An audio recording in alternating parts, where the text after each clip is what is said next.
엄마, 배고파요. 도윤아, 조금만 참아. 우선 이거 먹고 엄마가 또 맛있는 거 사줄게. 야! 거기 설거지 하는 사람! 물값도 못 내는 주제에 뭘 그렇게 꾸물거려? 빨리 끝내고 나가! 죄송합니다. 지금 바로 끝낼게요. 비 내리는 버스터미널 분식집 구석 테이블에 한 여자가 아이를 꼭 껴안고 앉아 있습니다. 그녀 앞에는 단 한 그릇의 라면이 놓여 있었고 여자는 한 젓가락도 뜨지 않은 채 아이 입에만 면발을 넣어주고 있었죠. 그때 분식집 문이 열리며 한 남자가 들어섰습니다. 70대의 단정한 양복 차림, 강문호 재단 이사장이었습니다. 그의 시선이 구석 테이블의 여자에게 고정되는 순간 온몸이 얼어붙었습니다. 저 여자는 3년 전 연구비 170억 원을 빼돌리고 손자를 데리고 사라진 며느리 윤서진이었으니까요. 시작 전 구독과 좋아요, 그리고 어디서 보고 계신지 댓글로 남겨주시면 반갑게 인사드릴게요. 사연 시작합니다. 강문호. 그는 대한민국에서 손꼽히는 의료과학재단의 이사장이었습니다. 40년간 쌓아온 재단은 암 연구와 희귀병 치료제 개발로 수많은 생명을 구했죠. 70이 넘은 나이에도 그는 여전히 현장을 누볐습니다. 그날도 지방병원 후원 행사에 다녀오는 길이었어요. 고속버스를 타고 서울로 돌아가려던 참이었죠. 오 과장이 조심스럽게 말했습니다. 이사장님, 버스 시간까지 1시간 남았습니다. 간단히 욕이라도 하시죠. 그래. 터미널 안에 뭐 있나? 분식집이 하나 있습니다. 두 사람은 터미널 2층 구석진 분식집으로 향했어요. 비는 계속 내리고 있었고 터미널은 퇴근길 사람들로 북적였습니다. 하지만 분식집은 한산했어요. 낡은 테이블 몇 개와 김이 모락모락 나는 국물 냄새가 전부였죠. 문호는 입구에 서서 메뉴판을 보려다 멈칫했습니다. 구석 테이블에서 들려오는 작은 목소리 때문이었어요. 엄마, 이거 맛있어. 그래, 도윤아. 천천히 먹어. 문호의 시선이 그쪽으로 향했습니다. 낡은 회색 패딩을 입은 여자가 5살쯤 되어 보이는 남자아이를 무릎에 앉히고 있었어요. 아이는 작은 입으로 라면을 후루룩 먹고 있었고 여자는 그 모습을 바라보며 물만 마시고 있었습니다. 엄마도 먹어. 엄마는 배 안 고파? 도윤이가 다 먹어야지. 여자의 얼굴이 형광등 빛에 드러나는 순간 문호의 심장이 멈추는 듯 했습니다. 수척한 얼굴, 거칠어진 손, 푸석한 머리카락. 하지만 틀림없었어요. 윤서진. 3년 전 사라진 며느리였습니다. 그리고 그 아이. 깡마른 몸에 창백한 얼굴을 한 아이는 분명 손자 강도윤이었어요. 문호는 그 자리에 얼어붙었습니다. 오 과장이 작게 물었죠. 이사장님 괜찮으십니까? 문호는 대답하지 못했어요. 눈앞의 광경이 믿기지 않았으니까요. 170억을 가지고 사라진 여자가 터미널 분식집에서 라면 한 그릇을 아이와 나눠 먹고 있다니. 그때 분식집 주인이 소리쳤습니다. 아, 거기 설거지하는 사람. 물값도 못 내는 주제에 뭘 그렇게 꾸물거려. 서진이 후다닥 일어나 주방으로 향했어요. 아이를 테이블에 앉혀놓고 설거지를 시작했습니다. 익숙한 동작이었어요. 주인은 계속 잔소리를 했고 서진은 고개를 숙인 채 묵묵히 설거지를 했죠. 문호는 그 모습을 바라보며 주먹을 꽉 쥐었습니다. 3년 전 그날이 떠올랐어요. 아들 강민우가 세상을 떠난 날. 비 오는 밤이었습니다. 민우는 연구소에서 집으로 돌아오던 길이었어요. 재단의 핵심 연구원이었던 그는 신약 개발 프로젝트를 총괄하고 있었습니다. 170억 규모의 대형 연구였죠. 그날 밤 10시 전화가 왔어요. 강민우 씨 보호자시죠? 교통사고가 났습니다. 빨리 오십시오. 문호는 급히 병원으로 달려갔습니다. 하지만 아들은 이미 숨을 거둔 뒤였어요. 대형 트럭과의 충돌이었다고 했습니다. 차는 완전히 파손됐고 민우는 현장에서 즉사했죠.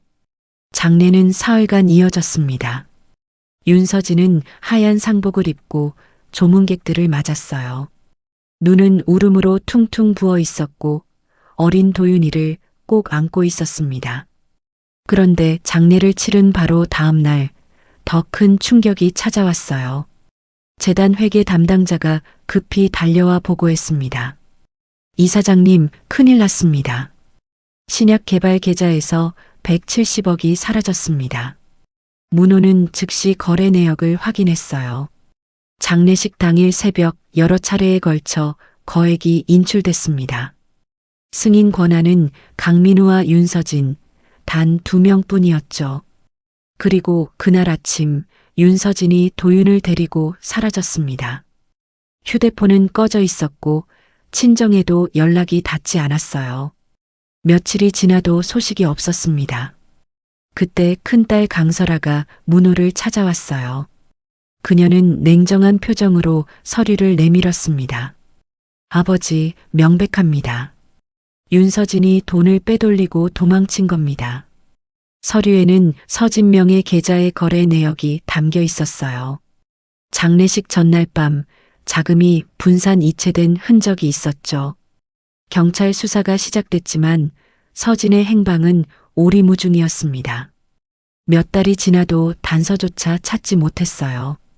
문호는 그때부터 며느리를 원망했습니다.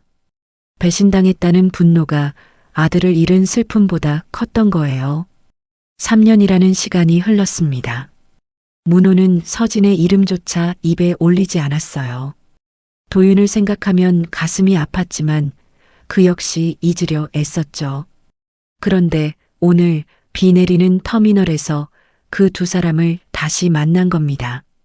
오 과장, 예, 이사장님, 저 여자 보이나?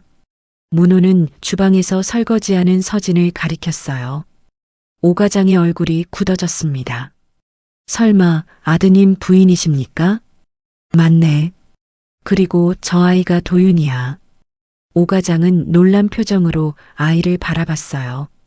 한때 통통하고 밝았던 아이는 이제 깡마르고 창백한 모습이었습니다. 170억을 가진 사람이 저렇게 살 수는 없어. 문호의 목소리가 낮게 가라앉았습니다. 뭔가 잘못되었어요. 분명히 뭔가 놓친 게 있었습니다. 저 모자를 지켜보게. 어디로 가는지 확인해야 해. 알겠습니다. 두 사람은 분식집을 나와 터미널 구석 벤치에 앉았어요. 비는 여전히 내리고 있었고 터미널 안은 사람들의 발걸음 소리로 가득했습니다.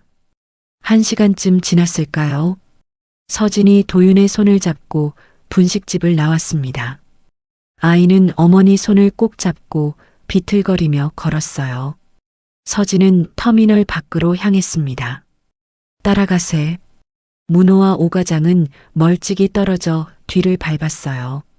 서진은 비를 맞으며 터미널 뒤편 골목으로 들어섰습니다. 좁은 골목길, 낡은 건물들, 어둑어둑한 가로등. 빈민가였어요. 서진은 한허름한 2층 건물 앞에서 멈춰섰습니다. 페인트가 벗겨진 외벽, 녹슨 철문. 그녀는 문을 열고 안으로 들어갔어요. 1층 복도 끝 방이었습니다. 문호는 건물 밖에서 그 방을 바라봤어요. 창문 틈새로 희미한 불빛이 보였습니다. 서진이 도윤을 이불에 눕히고 있었어요. 아이는 기침을 했고 서진은 자신의 패딩을 벗어 아이 위에 덮어주었습니다. 방은 너무 작았어요. 4대평 남짓한 공간에 이불 몇 장과 작은 전기장판이 전부였습니다. 벽은 곰팡이가 피어 있었고 천장에는 빗물이 새는 흔적이 있었어요. 문호의 눈에서 눈물이 흘러내렸습니다. 한때 따뜻한 집에서 살던 가족이 이런 곳에서 지내고 있다니 가슴이 찢어지는 것 같았어요. 오 과장의 목소리도 떨리고 있었습니다. 이사장님, 뭔가 잘못된 게 분명합니다. 문호는 고개를 끄덕였어요. 170억을 가진 사람이 저렇게 살 리가 없었습니다. 뭔가 거대한 진실이 숨어 있는 게 분명했어요. 오 과장, 3년 전 사건 자료를 다시 꺼내게. 처음부터 끝까지 전부 다시 조사해야 해. 알겠습니다. 지금 당장 시작하겠습니다. 그리고 설아 주변도 살펴보게. 오 과장이 놀란 눈으로 문호를 바라봤어요. 따님을요? 뭔가 놓친 게 있어. 분명히. 두 사람은 조용히 그곳을 떠났습니다. 비는 더 거세게 내리고 있었어요. 문호는 차 안에서 창밖을 바라봤습니다. 빗물이 유리창을 타고 흘러내렸죠. 내일 반드시 서진을 만나야 했습니다. 3년 전 그날 대체 무슨 일이 있었는지 직접 들어야 했어요. 며느리의 수척한 얼굴이, 손자의 기침 소리가, 그 좁은 방의 모습이 계속 떠올랐습니다. 차는 서울로 향했고 문호의 마음속에는 진실을 밝히겠다는 결심이 단단히 자리 잡고 있었습니다. 170억, 교통사고, 실종. 모든 퍼즐 조각들이 뭔가 잘못 맞춰져 있었어요. 그리고 그 중심에는 누군가의 거짓말이 숨어 있었습니다. 다음 날 아침, 문호는 다시 그 빈민가로 향했습니다. 오 과장이 미리 확인한 바로는 서진이 오전 일찍 터미널 분식집으로 일하러 간다고 했어요. 문호는 서진이 나간 사이 그 방을 찾아가기로 했습니다. 낡은 건물 계단을 올라 1층 끝방 앞에 섰을 때 안에서 아이의 기침 소리가 들렸어요.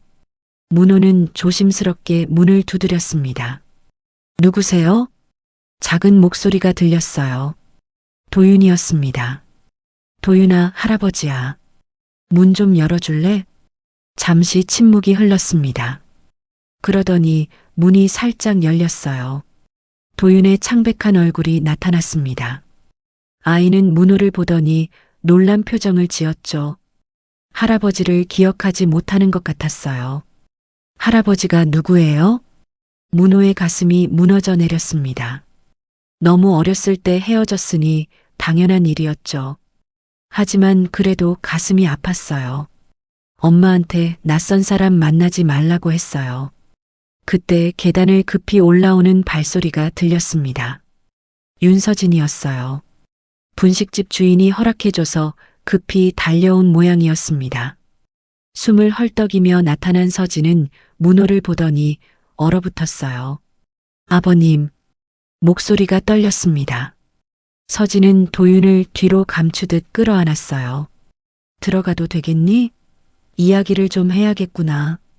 서진은 잠시 망설이다 고개를 끄덕였습니다. 방 안으로 들어선 문호는 다시 한번 그 비참한 환경을 목격했어요. 곰팡이 핀 벽, 찢어진 벽지, 제대로 닫히지 않는 창문. 추운 겨울을 이 좁은 방에서 보냈다는 게 믿기지 않았습니다. 앉으세요. 서진이 조심스럽게 방석 하나를 내밀었어요. 문호는 그 방석에 앉으며 서진을 바라봤습니다. 서진은 도윤을 이불 속에 눕히고 문호 맞은편에 앉았어요. 손은 계속 떨리고 있었습니다. 서진아, 솔직하게 물어보마. 3년 전 그날 대체 무슨 일이 있었니? 서진의 눈에서 눈물이 흘러내렸습니다. 그녀는 한참을 말없이 울다가 떨리는 목소리로 입을 열었어요. 아버님, 저는 아무것도 하지 않았어요. 정말 아무것도. 서진의 고백이 시작됐습니다. 장례식을 치른 다음 날 새벽이었다고 했어요. 도윤을 재우고 혼자 거실에서 민우의 사진을 보고 있었는데 갑자기 현관문이 열렸다고 했습니다. 누가 열쇠를 가지고 들어왔어요. 2명의 남자였는데 얼굴을 가리고 있었죠. 서진의 목소리가 더욱 떨렸어요. 남자들은 서진의 입을 막고 도윤을 데려갔다고 했습니다. 저항했지만 소용없었어요. 정신을 차려보니 낯선 차 안이었고 도윤은 옆에서 울고 있었죠. 제발 아이만은 놓아달라고 빌었어요. 하지만 그 사람들은 아무 말도 하지 않았습니다. 차는 몇 시간을 달렸다고 했어요. 결국 항구에 도착했고 거기서 작은 화물선에 실렸습니다. 배 안은 어둡고 좁았어요. 서진은 도윤을 꼭 안고 떨고 있었죠. 며칠간 바다를 건너머요. 밥도 제대로 주지 않았고 도윤은 계속 울었습니다. 어디로 가는지도 몰랐어요. 배가 도착한 곳은 동남아 어느 항구였다고 했습니다. 그곳에서 한 중국인 남자가 나타났어요. 서툰 한국어로 경고했습니다. 여기서 조용히 살아. 한국에 연락하면 아이 죽어. 서진은 그 말을 듣고 완전히 무너졌다고 했어요. 하지만 도윤을 지켜야 했기에 어떻게든 버텨야 했습니다. 처음엔 작은 봉제 공장에서 일했어요. 하루 14시간씩 재봉틀을 돌렸죠. 월급은 거의 없었지만 도윤이 밥은 먹일 수 있었거든요. 문호는 주먹을 꽉 쥐고 들었습니다. 서진은 계속해서 말했어요. 한 번은 한국 대사관에 찾아가려 했어요. 하지만 그날 밤 집으로 돌아왔을 때 도윤이가 사라져 있었습니다. 서진의 목소리가 떨렸어요. 미칠 것 같았어요. 온 동네를 뒤졌는데 1시간 뒤에 집 앞에 도윤이가 놓여 있었어요. 아이 옆에는 쪽지가 한 장 있었습니다. 다음엔 돌려주지 않는다고. 그 후로는 포기했다고 했어요. 도윤만 있으면 된다고, 아이만 지키면 된다고 생각했습니다. 1년 뒤 공장이 문을 닫았어요. 서진은 다른 일을 찾아야 했습니다. 식당에서 설거지를 했어요. 청소도 하고 빨래도 했죠. 할 수 있는 일은 뭐든지 했습니다. 6개월 전 서진은 도윤을 데리고 한국으로 돌아왔다고 했어요. 감시가 조금 느슨해진 틈을 타서 밀항선을 탔습니다. 하지만 한국에 돌아와도 갈 곳이 없었어요. 경찰에 가면 저를 잡아갈 거라고 생각했어요. 170억을 훔친 범인이니까요. 그래서 숨어서 살았습니다. 서진은 터미널 근처 빈민가에 방을 얻었어요. 분식집에서 설거지를 하며 하루하루를 버텼습니다. 도윤은 학교도 가지 못했어요. 호적에도 올리지 못했죠. 문호의 눈에서 눈물이 흘러내렸습니다. 서진아, 미안하다. 내가 너무 성급했구나. 문호는 서진의 손을 잡았어요. 차갑고 거친 손이었습니다. 한때 부드럽고 따뜻했던 며느리의 손이 이렇게 변해 있었어요. 아버님, 저는 정말 아무것도 하지 않았어요. 돈도 가져가지 않았고 민우 오빠를 사랑했어요. 알고 있다. 이제 다 알았어. 너를 이렇게 만든 사람을 반드시 찾아낼 거야. 하지만 서진은 고개를 저었습니다. 아직 안 돼요. 도윤이가 위험해요. 그 사람들이 아직 지켜보고 있을지도 몰라요. 걱정하지 마. 내가 지켜줄게. 누가 이 일을 꾸몄는지 반드시 밝혀낼 거야. 문호의 목소리에는 단호함이 배어 있었습니다. 서진은 한참을 망설이다 천천히 고개를 끄덕였어요. 도윤을 꼭 안으며 조용히 울었습니다. 그날 저녁 문호는 서진과 도윤을 안전한 곳으로 데려갔습니다. 오 과장이 미리 준비한 외곽의 조용한 펜션이었어요. 도윤은 따뜻한 침대를 보고 놀란 눈으로 어머니를 쳐다봤습니다. 엄마, 여기서 자도 돼? 그래, 도윤아. 이제 괜찮아. 서진은 아이를 안고 눈물을 흘렸습니다. 문호는 그 모습을 바라보며 결심을 다졌어요. 누가 이 일을 저질렀는지 반드시 밝혀내고 대가를 치르게 할 거라고.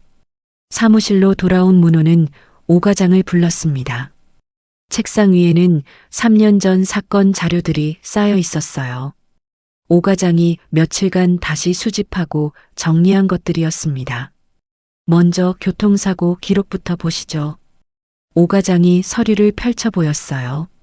3년 전 민우의 교통사고 보고서였습니다. 비 오는 밤 10시 대형 트럭과의 충돌. 현장 사진들이 첨부되어 있었어요. 그런데 이상한 점이 있습니다. 오 과장이 사진 한 장을 가리켰어요. 트럭 운전사 진술에 따르면 도련님 차가 갑자기 중앙선을 넘어왔다고 했습니다. 하지만 블랙박스 영상을 보면 그게 아닙니다. 어떻게? 도련님 차가 뒤에서 들이받친 흔적이 있습니다. 마치 누군가 일부러 밀어낸 것처럼 보입니다. 문호의 얼굴이 굳어졌어요. 오 과장은 다음 서류를 꺼냈습니다.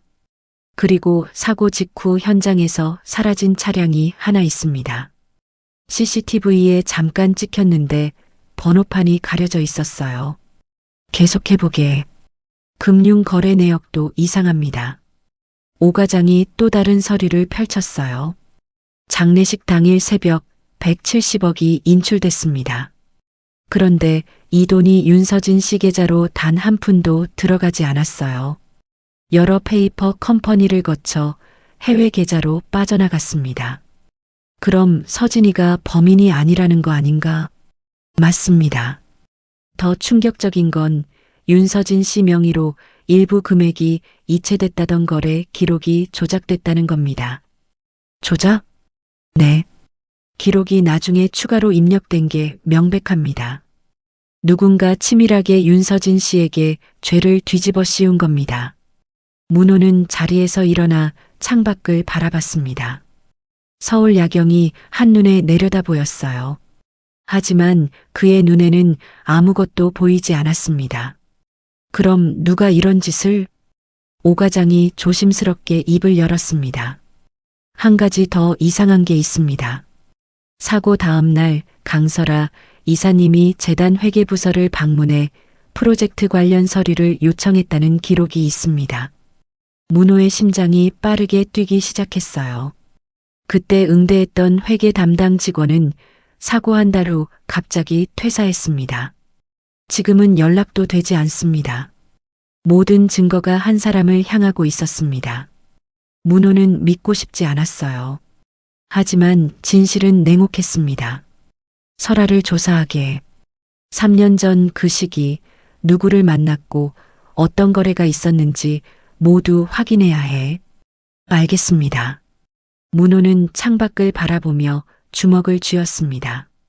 만약 정말 설아였다면 자신의 동생을 죽이고 조카 며느리에게 죄를 뒤집어 씌운 것이었어요. 그리고 3년간 그 모자를 지옥 같은 삶으로 몰아넣은 것이었습니다. 문호는 깊은 한숨을 내쉬었어요. 진실은 점점 윤곽을 드러내고 있었습니다. 하지만 그 진실은 너무나 잔인했습니다. 일주일이 흘렀습니다. 오 과장은 밤낮 없이 3년 전 자료들을 뒤지고 있었어요. 재단 회계 기록, 은행 거래 내역, CCTV 영상, 통화 기록. 모든 것을 처음부터 다시 확인했습니다. 문호는 매일 아침 사무실에 출근하면 오 과장의 보고를 받았어요. 그리고 매일 저녁에는 펜션으로 서진과 도윤을 찾아갔습니다. 아이의 건강은 조금씩 나아지고 있었지만 서진의 불안은 여전했어요. 어느 날 오후 오 과장이 급히 문호를 찾아왔습니다. 손에는 두꺼운 파일이 들려 있었어요. 이사장님 찾았습니다. 오 과장의 목소리에는 흥분이 묻어났습니다. 문호는 자리에서 일어났어요. 뭘 찾았나? 재단 회계 시스템의 백업 파일입니다. 3년 전 데이터를 완전히 복원했습니다. 오 과장이 노트북을 열어 화면을 보여줬어요. 여기 보십시오. 장례식 당일 새벽 3시 27분 170억이 인출됐습니다. 승인 권한은 윤서진 씨로 되어 있었죠. 하지만 실제 접속 위치를 보면 이상합니다. 어디서 접속했나? 재단 본사 3층 강설아 이사님 사무실입니다. 문호의 숨이 멈추는 듯 했습니다. 오 과장은 계속해서 설명했어요. 윤서진 씨는 그 시각 집에 있었습니다. 아파트 CCTV에 찍혀 있어요. 절대로 재단 본사에 올 수 없었습니다. 그럼 누군가 서진이 계정을 도용한 거군. 맞습니다. 그리고 더 있습니다. 오 과장이 다른 파일을 열었어요. 170억이 인출된 직후 강설아 이사님의 개인 계좌로 5억이 입금됐습니다. 페이퍼 컴퍼니를 통해서였지만 흔적을 따라가면 연결됩니다. 문호는 의자에 주저앉았어요.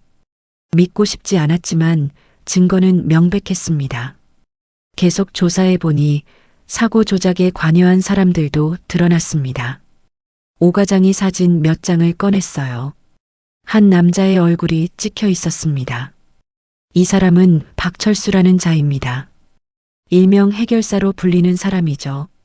3년 전 강설아 이사님과 여러 차례 만났습니다. 증거가 있나? 레스토랑 CCTV입니다. 사고 일주일 전 두 사람이 만나는 장면이 찍혀 있습니다. 오 과장이 영상을 재생했어요. 고급 레스토랑 개인실에서 설아와 박철수가 마주 앉아 있었습니다. 설아가 봉투 하나를 건네는 장면이 선명하게 보였어요. 그리고 이 남자가 사고 당일 밤 도련님이 다니던 길목에 있었습니다. 주변 상가 CCTV에 찍혔습니다. 문호는 화면을 응시했어요. 손이 떨리기 시작했습니다. 박철수는 사고 일주일 후 갑자기 해외로 떠났습니다. 지금은 어디 있는지 모릅니다. 그럼 이자가 민우를 죽인 건가? 정황상 그렇습니다. 그리고 윤서진 씨를 납치해 해외로 보낸 것도 이자의 조직일 가능성이 큽니다. 문호는 주먹을 쥐었어요. 분노가 치밀어 올랐습니다. 설아가 동생을 죽였다는 사실이 믿기지 않았어요. 하지만 증거는 거짓말을 하지 않았습니다. 오 과장이 또 다른 서류를 꺼냈습니다. 한 가지 더 있습니다. 도련님이 사고 전날 밤 누군가와 통화한 기록이 있습니다. 상대방은 강설아 이사님이었습니다. 무슨 내용이었나? 통화 녹음은 없습니다. 하지만 통화 시간이 37분이었습니다. 짧지 않은 통화였죠. 문호는 깊은 한숨을 내쉬었어요. 민우가 무슨 이야기를 했을까요? 혹시 설아의 비리를 눈치챘던 걸까요? 재단 회계 기록을 더 깊이 파고들어 봤습니다. 오 과장이 스프레드시트를 열었어요. 지난 5년간 강설아 이사님이 관리하던 해외 투자 부서에서 이상한 거래들이 발견됐습니다. 총 300억 원 상당입니다. 300억?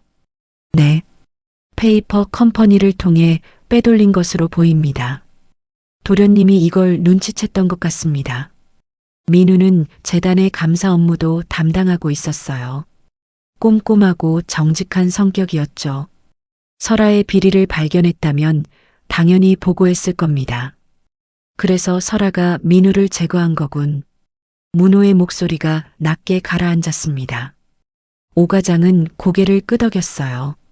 그리고 윤서진 씨에게 모든 죄를 뒤집어 씌웠습니다. 완벽한 희생양이었죠. 문호는 자리에서 일어나 창밖을 바라봤습니다. 서울 시내가 한눈에 내려다 보였어요. 저 어딘가에 설아가 있었습니다. 자신의 동생을 죽이고 조카 며느리를 지옥으로 보낸 딸이 설아를 불러들이게. 오 과장이 잠시 망설였어요. 이사장님, 아직 결정적인 물증은 부족합니다. 정황 증거만으로는 법정에서 이기기 어려울 수 있습니다. 알고 있네. 하지만 직접 물어봐야겠어. 내 딸이 정말 그런 짓을 했는지. 문호의 목소리에는 고통이 묻어났습니다. 오 과장은 조용히 고개를 숙였어요. 1시간 후 설아가 사무실에 들어왔습니다. 언제나처럼 단정한 검은색 정장 차림이었어요. 머리는 한 올의 흐트러짐도 없이 뒤로 묶여 있었고 가는 금태 안경 너머로 차가운 눈빛이 드러났습니다. 아버지, 급히 부르셨다면서요?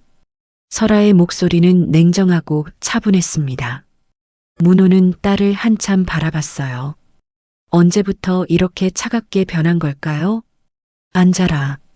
설아는 의자에 앉으며 다리를 가지런히 모았어요. 등은 곧게 펴져 있었고 손은 무릎 위에 단정하게 올려놓았습니다. 민우 사고에 대해 다시 조사하고 있다. 설아의 눈동자가 아주 미세하게 움직였습니다. 하지만 표정은 전혀 변하지 않았어요. 벌써 3년이나 지났는데요. 왜 갑자기 새로운 정황들이 나왔다. 사고가 단순한 교통사고가 아닐 수도 있다는. 설아는 1초도 멈추지 않고 대답했습니다. 그럴 리가요. 경찰 조사 결과도 명백했잖아요. 트럭 운전사의 부주의였죠. 너무 빠른 대답이었어요. 마치 미리 준비해 둔 것처럼. 문호는 그 점을 놓치지 않았습니다. 사고 전날 밤 민우와 통화했다지. 설아의 손가락이 미세하게 떨렸어요. 하지만 그녀는 곧 안정을 되찾았습니다. 업무 관련 통화였어요. 프로젝트 진행 상황을 물어봤죠. 37분이나 되는 통화였는데 설아가 살짝 미간을 찌푸렸습니다. 아버지, 3년 전 일인데 정확히 기억이 나지 않아요. 왜 갑자기 이런 걸 물으시는 거예요? 목소리에 경계심이 묻어났습니다. 문호는 계속해서 물었어요.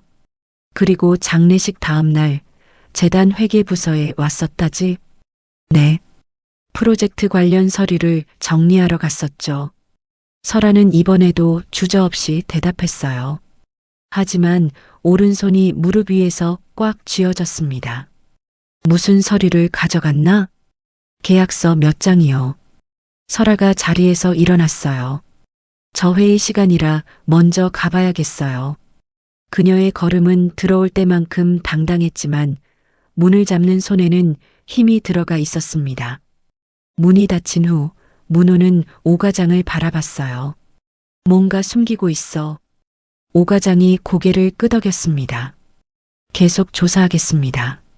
반드시 증거를 찾아내겠습니다. 문호는 창밖을 바라봤어요. 해가 기울고 있었습니다. 설아는 분명 뭔가를 숨기고 있었어요. 하지만 아직 확실한 증거는 없었습니다. 그날 저녁 문호는 펜션으로 서진을 찾아갔습니다. 서진은 도윤과 함께 저녁을 먹고 있었어요. 아이의 얼굴에는 조금씩 혈색이 돌기 시작했습니다. 서진아, 하나 물어볼 게 있다. 서진이 고개를 들었어요. 3년 전 민우가 재단 업무에서 뭔가 이상한 걸 발견했다고 말한 적 있나? 서진은 잠시 생각하다 천천히 고개를 끄덕였습니다. 있었어요. 사고 일주일 전쯤이었던 것 같아요. 오빠가 집에 와서 고민하는 모습을 봤어요. 무슨 고민이었나? 정확히는 말씀 안 하셨어요. 다만 재단 회계에서 이상한 거래를 발견했다고 하셨죠. 누군가에게 보고해야 할지 고민한다고. 누구한테 보고하려 했나? 그건 말씀 안 하셨어요. 하지만 며칠 후 사고가 났고 서진의 목소리가 떨렸습니다. 문호는 서진의 손을 꼭 잡았어요. 이제 다 밝혀질 거야. 민우를 죽인 사람을 반드시 찾아낼 거야. 서진은 눈물을 흘렸습니다. 3년간 품고 있던 슬픔과 분노가 쏟아져 나왔어요.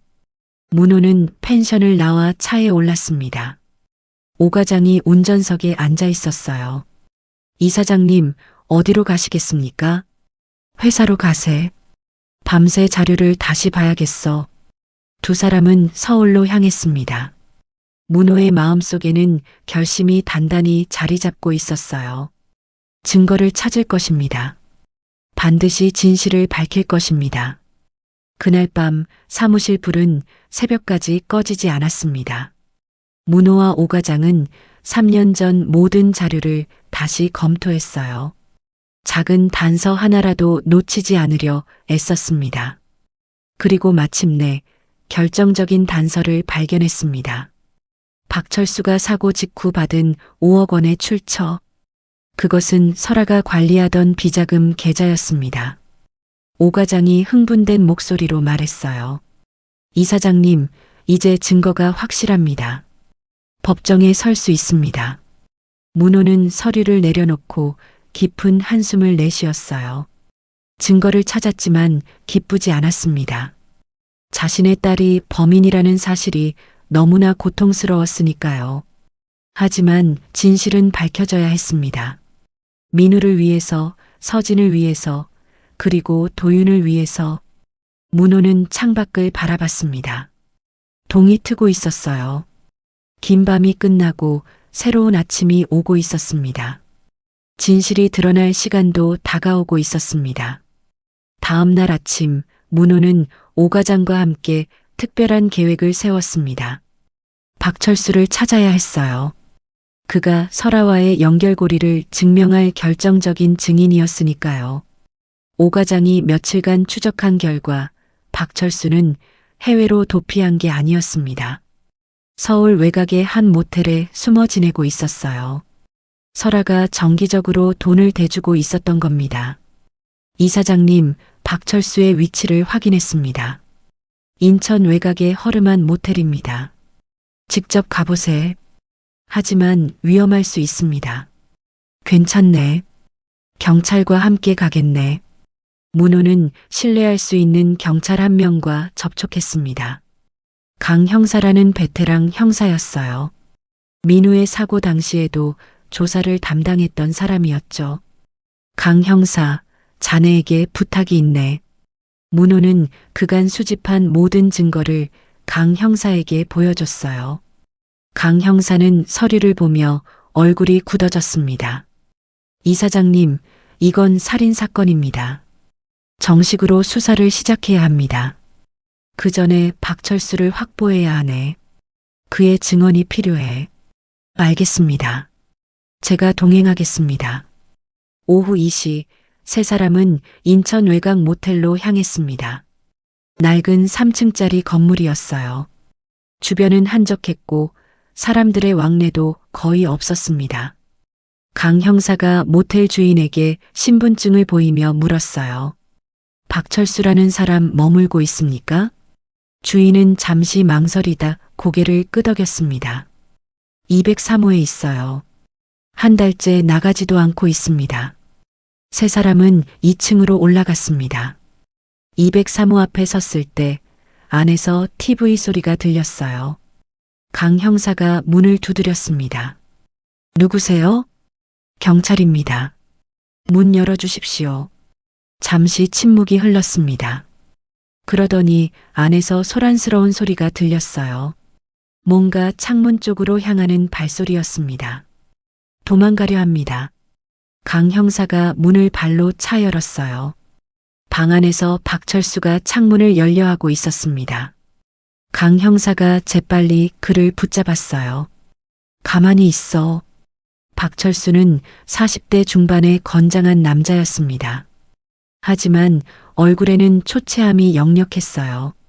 며칠간 제대로 씻지도 못한 듯 했습니다. 당신이 박철수 맞습니까? 박철수는 대답하지 않았어요.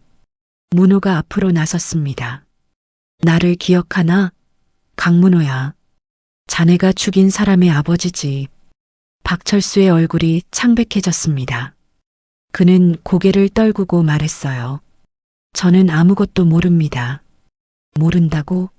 3년 전 비 오는 밤 내 아들을 죽인 게 자네 아닌가? 저는 그냥 시키는 대로 했을 뿐입니다. 누가 시켰나? 박철수는 입을 다물었어요. 강 형사가 수갑을 꺼냈습니다. 살인 교사 혐의로 체포하겠습니다. 그때 박철수가 소리쳤어요.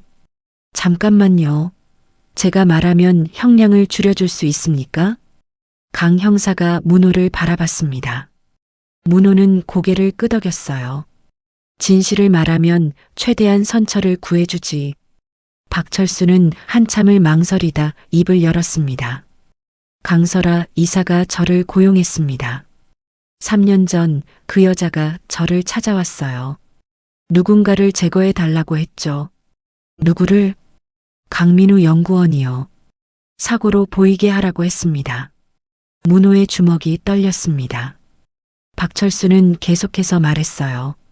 저는 사고 당일 밤 도련님 차를 뒤쫓았습니다. 외진 곳에서 뒤에서 들이받았어요. 차가 중앙선을 넘어가게 만들었죠.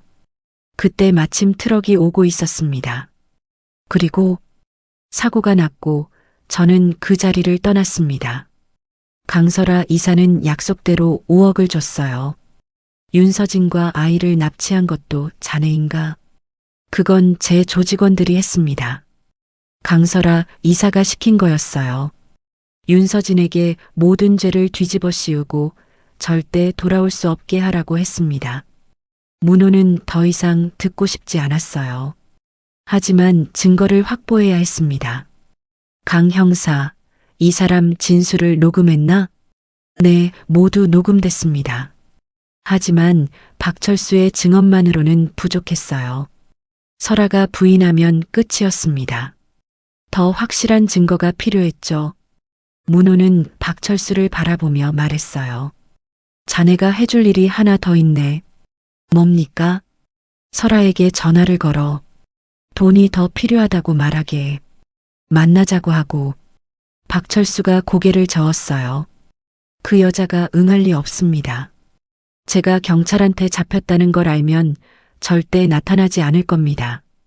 그럼 다른 방법을 쓰세. 오 과장이 조심스럽게 말했습니다. 이 사장님, 제게 생각이 있습니다. 오 과장의 계획은 이랬어요. 박철수가 아닌 다른 사람을 미끼로 쓰는 겁니다. 설아가 믿을 만한 사람, 그러면서도 통제할 수 있는 사람. 바로 설아의 아들, 강우진이었습니다. 우진이는 22살의 대학생이었어요. 어머니 설아와는 달리 온화하고 착한 성격이었습니다. 문호는 우진이를 따로 만났어요. 우진아, 할아버지가 부탁이 있다. 우진은 놀란 표정으로 문호를 바라봤습니다. 할아버지, 무슨 일이세요? 문호는 3년 전 진실을 모두 이야기했어요. 우진의 얼굴이 점점 창백해졌습니다. 그럴 리 없어요. 엄마가 삼촌을 죽였다니 그럴 리가 없어요. 증거가 있다, 우진아. 내 엄마는 동생을 죽이고 조카 며느리에게 죄를 뒤집어 씌웠어. 우진은 고개를 흔들었어요. 하지만 문호가 보여준 서류들을 보고는 말을 잃었습니다. 할아버지, 제가 뭘 해야 하나요? 내가 엄마에게 물어봐야 해. 3년 전 일에 대해서 오 과장이 우진에게 작은 녹음기를 건넸습니다. 이걸 가지고 계세요. 어머니와 대화할 때 녹음해야 합니다. 우진은 떨리는 손으로 녹음기를 받았어요. 며칠 후 우진은 설아를 집으로 불렀습니다. 설아는 바쁜 일정 속에서도 아들의 요청에 응했어요. 모처럼 모자가 단둘이 저녁을 먹었습니다. 식사 후 우진이 조심스럽게 입을 열었어요. 엄마, 물어볼 게 있어요. 뭔데? 3년 전 삼촌 사고 말이에요. 정말 단순한 교통사고였어요? 설아의 손이 멈췄습니다. 와인잔을 든 채 아들을 바라봤어요. 왜 갑자기 그런 걸 물어보니? 할아버지가 다시 조사하고 계시더라고요. 뭔가 이상한 점들이 있다면서요. 설아는 와인을 한 모금 마셨습니다. 표정은 여전히 차갑고 냉정했어요. 내 할아버지가 늙으셨나 보구나. 이미 끝난 일을 왜 다시 들추시는지. 그럼 정말 아무것도 아닌 거예요? 당연하지. 우진은 잠시 망설이다 말했어요. 박철수라는 사람 아세요? 설아의 눈빛이 변했습니다. 아주 미세하게 하지만 분명히 변했어요. 모르는 사람인데? 그 사람이 경찰에 잡혔대요. 삼촌 사고가 계획된 살인이었다고 자백했다면서요. 설아는 와인잔을 내려놓았습니다. 손이 미세하게 떨리고 있었어요. 우진아, 누가 그런 헛소리를 하더니? 할아버지요. 우진은 어머니를 똑바로 바라봤습니다. 엄마, 사실대로 말해줘요. 정말 삼촌을 죽인 거예요? 긴 침묵이 흘렀습니다. 설아는 아들을 바라보며 천천히 입을 열었어요. 그래, 내가 했어. 우진의 얼굴이 창백해졌습니다. 녹음기는 모든 것을 담고 있었어요. 왜요? 삼촌이 뭘 잘못했길래? 민우가 내 비리를 발견했어. 재단 돈을 빼돌린 걸 알아버렸지. 그 애가 아버지한테 보고하려 했어. 그럼 난 끝장이었어. 그래서 죽인 거예요? 달리 방법이 없었어. 그리고 윤서진에게 죄를 뒤집어 씌우는 것까지 완벽했지. 아무도 의심하지 않았어. 우진은 눈물을 흘렸습니다. 엄마, 어떻게 그럴 수 있어요? 가족을? 설아는 냉정하게 대답했어요. 가족? 가족이라고 다 소중한 건 아니야. 난 살아남아야 했어. 내가 이해 못하겠지만. 그 순간 현관문이 열렸습니다. 문호와 강 형사, 그리고 오 과장이 들어왔어요. 설아는 그제야 깨달았습니다. 함정에 걸린 거였어요. 설아는 아들을 바라봤습니다. 우진은 고개를 돌렸어요. 강설아 씨 살인 교사 및 횡령 혐의로 체포하겠습니다. 강 형사가 수갑을 꺼냈습니다. 설아는 저항하지 않았어요. 평생 유지해온 냉정함이 무너지는 순간이었습니다. 아버지. 설아가 문호를 바라봤어요. 처음으로 목소리에 감정이 묻어났습니다. 저는 그저 인정받고 싶었어요. 아버지 눈에 제가 보였으면 좋겠었어요. 문호는 대답하지 않았습니다. 설아는 수갑이 채워진 채 끌려갔어요. 우진은 그 모습을 보며 주저앉아 울었습니다. 문호는 손자를 일으켜 세웠어요. 우진아, 내 잘못이 아니야. 용기 내줘서 고맙다. 우진은 할아버지 품에 안겨 울었습니다. 진실은 밝혀졌지만 그 대가는 너무나 컸습니다. 사흘 후 강설아의 구속영장이 발부됐습니다. 살인교사, 횡령, 증거인멸, 감금, 협박. 수많은 혐의가 그녀에게 적용됐어요. 박철수의 증언과 우진이 녹음한 자백, 그리고 재단 회계 기록까지 증거는 너무나 명백했습니다. 언론은 난리였어요. 의료재단 이사가 동생을 살해하고 조카 며느리에게 죄를 뒤집어 씌웠다는 사실이 알려지자 온 나라가 떠들썩했습니다. 하지만 문호는 그 어떤 인터뷰 요청도 거절했어요. 그에게 중요한 건 단 하나였습니다. 서진과 도윤을 다시 가족으로 맞이하는 것이었죠. 재판은 2달 후에 시작됐습니다.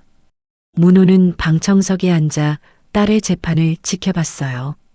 설아는 수임복을 입고 피고석에 앉아 있었습니다. 한때 단정하고 냉정했던 그녀의 모습은 온데간데 없었어요. 검사가 기소 내용을 낭독했습니다.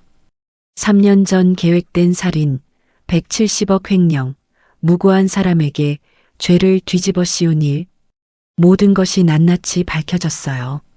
피고인 할 말 있습니까? 판사의 질문에 설아는 천천히 고개를 들었습니다. 처음으로 방청석을 바라봤어요. 아버지 문호가 앉아 있었습니다. 그 옆에는 서진과 도윤, 그리고 우진도 있었죠. 죄송합니다. 설아의 목소리가 떨렸어요. 제가 저지른 일은 용서받을 수 없습니다. 동생을 죽이고 조카 며느리와 아이를 지옥으로 보냈습니다. 모두 제 욕심 때문이었습니다. 방청석은 조용했습니다. 설아는 계속해서 말했어요. 저는 평생 아버지께 인정받고 싶었습니다. 하지만 방법이 잘못됐습니다. 제가 받을 벌을 받겠습니다. 재판은 석 달간 이어졌습니다. 그리고 마침내 판결이 내려졌어요. 피고인 강설아에게 징역 25년을 선고한다. 방청석에서 한숨소리가 흘러나왔습니다. 설아는 고개를 숙였어요. 문호는 눈을 감았습니다. 딸을 잃는 순간이었지만 정의는 실현돼야 했습니다. 재판이 끝난 후 문호는 서진과 도윤을 집으로 데려왔습니다. 3년 만에 돌아온 집이었어요. 민우와 함께 살던 그 집이었습니다. 대문 앞에서 서진은 한참을 멈춰 섰어요. 정원의 나무들은 여전히 푸르렀고 현관 앞 장미 넝쿨은 예쁘게 꽃을 피우고 있었습니다. 들어가도 되는 걸까요? 서진의 목소리가 떨렸습니다. 문호는 며느리의 손을 잡았어요. 여기가 너희 집이야. 이제 평안하게 살 거야. 아무도 너희를 해치지 못해. 서진은 눈물을 흘리며 집 안으로 들어갔습니다. 도윤은 어머니 손을 잡고 조심스럽게 따라 들어갔어요. 아이는 이곳을 거의 기억하지 못했지만 어딘지 모르게 편안한 기분이 들었습니다. 와, 엄마. 여기 진짜 우리 집이야? 그래, 도윤아. 이제 여기서 살 거야. 도윤은 집안을 뛰어다니기 시작했어요. 3년 만에 보는 넓은 공간이었습니다. 거실, 주방, 계단, 2층 방들. 모든 게 신기했어요. 그날 저녁 식탁에는 오랜만에 따뜻한 저녁 식사가 차려졌습니다. 문호와 서진, 도윤, 그리고 우진까지 함께 둘러앉았어요. 우진은 작은 엄마와 사촌 동생 옆에 앉아 조심스럽게 밥을 먹고 있었습니다. 여전히 죄책감이 남아 있었지만 서진이 우진의 손을 잡아주며 말했어요. 우진아, 고마워. 내가 아니었으면 우리는 평생 돌아오지 못했을 거야. 우진은 눈물을 흘리며 고개를 숙였습니다. 작은 엄마, 죄송해요. 진작 말씀드렸어야 했는데. 아니야. 내가 용기 내준 것만으로도 충분해. 도윤은 예전보다 훨씬 건강해진 얼굴로 밥을 먹고 있었어요. 한 달간 제대로 된 치료와 영양 관리를 받으면서 많이 회복됐던 겁니다. 문호는 손자들을 바라보며 미소를 지었습니다. 3년 만에 찾아온 평화였어요. 며칠 후 문호는 혼자 민우의 영정이 있는 작은 사당으로 향했습니다. 영정 속 아들은 화사하게 웃고 있었어요. 촬영 당시 32살 가장 행복했던 순간에 찍은 사진이었습니다.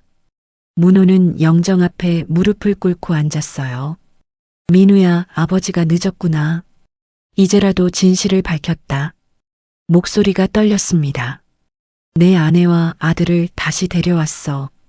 이제 안전하게 지낼 수 있을 거야. 아버지가 지켜줄게. 눈물이 흘러내렸어요. 설아는 아버지가 제대로 보지 못했어. 내가 살아 있었다면 막을 수 있었을지도 모르지. 미안하다, 아들아. 문호는 아들의 영정에 깊이 절을 올렸습니다. 창밖으로 따뜻한 봄바람이 불어왔어요.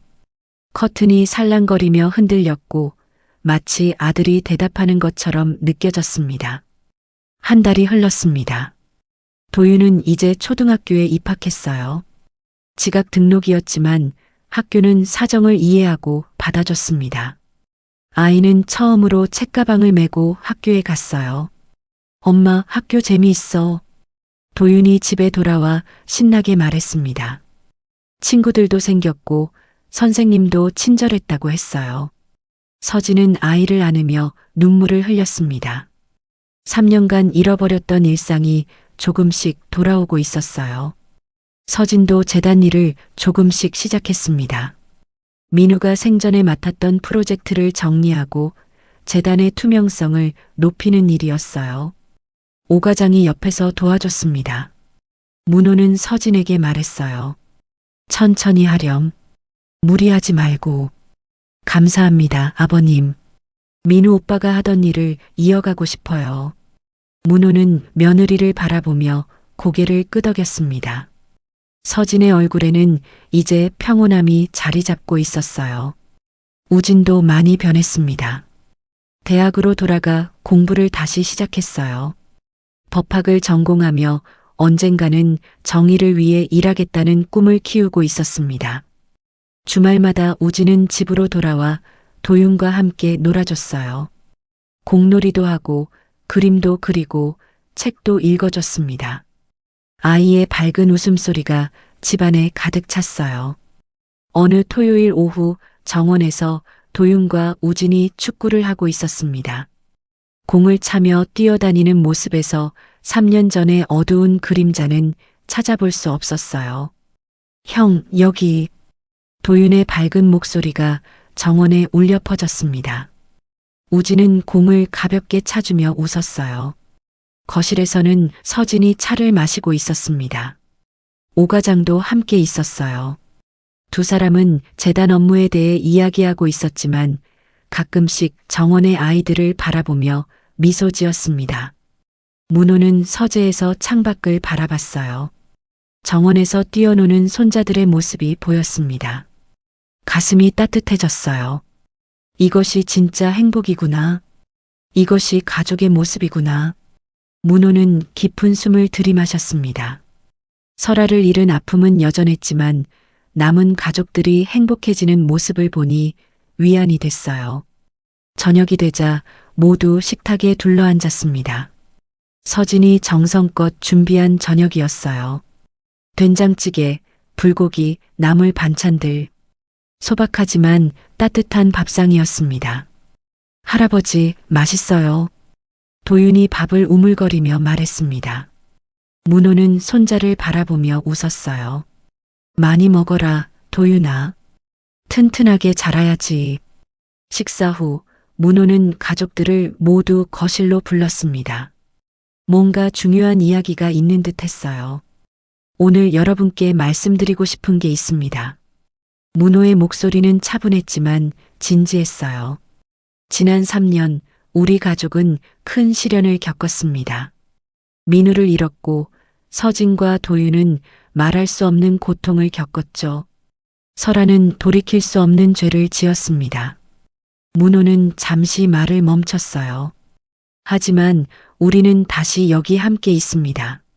진실이 밝혀졌고 정의가 실현됐습니다. 이제 우리는 앞으로 나아가야 합니다. 서진과 우진, 도윤이 문호를 바라봤어요. 가족이란 무엇일까요? 피로 이어진 관계일까요? 저는 이제 압니다. 진짜 가족은 서로를 지키는 사람들이라는 것을. 문호는 서진의 손을 잡았어요. 서진아, 고생 많았구나. 이제 평안하게 살 거라. 그리고 우진을 바라봤습니다. 우진아, 내가 용기 내준 덕분에 진실이 밝혀졌다. 고맙다. 마지막으로 도윤을 안아 올렸어요. 도윤아, 할아버지가 너를 지켜줄게. 이제 아무도 너를 괴롭히지 못해. 도윤은 할아버지 품에 안겨 웃었습니다. 문호는 가족들을 바라보며 말했어요. 우리 함께 행복하게 살아갑시다. 그게 민우가 바라는 일이기도 할 겁니다. 모두가 고개를 끄덕였어요. 눈물을 흘리는 사람도 있었지만 모두 따뜻한 미소를 짓고 있었습니다. 그날 밤 문호는 침대에 누워 천장을 바라봤습니다. 지난 세월들이 주마등처럼 스쳐 지나갔어요. 아내와 함께했던 행복했던 시절, 아들을 잃은 슬픔, 며느리를 의심했던 후회, 그리고 진실을 찾아가는 과정. 모든 것이 고통스러웠지만 결국 여기까지 왔습니다. 문호는 눈을 감았어요. 내일 아침이면 도윤의 밝은 목소리가 집안을 채울 것이고 서진이 아침 식사를 준비하는 소리가 들릴 거예요. 우진은 주말이면 집으로 돌아올 것이고 가족들은 함께 웃으며 시간을 보낼 겁니다. 평범한 하루, 평범한 일상. 하지만 그것이 얼마나 소중한지 문호는 이제 알고 있었어요. 창밖에서 봄바람이 불어왔습니다. 커튼이 살랑거리며 흔들렸고 달빛이 방 안으로 은은하게 스며들었어요. 문호는 편안한 얼굴로 잠이 들었습니다. 오랜만에 찾아온 깊고 평화로운 잠이었어요. 집안에는 고요함이 흘렀고 그 고요함 속에는 따뜻한 사랑이 숨쉬고 있었습니다. 진실은 결국 밝혀졌고 정의는 승리했으며 가족은 다시 하나가 되었습니다. 그리고 그들의 내일은 오늘보다 더 밝을 것이었어요. 비 내리던 터미널에서 시작된 이야기는 이렇게 따뜻한 봄날의 평화로 끝을 맺었습니다. 강문호와 그의 가족은 긴 터널을 지나 마침내 빛을 찾았어요. 그리고 그 빛 속에서 그들은 함께 새로운 내일을 향해 걸어갈 것입니다. 이 영상이 마음에 드셨다면 구독과 좋아요 부탁드려요. 여러분의 슈퍼땡스 응원도 다음 이야기를 만드는 큰 힘이 됩니다. 감사합니다.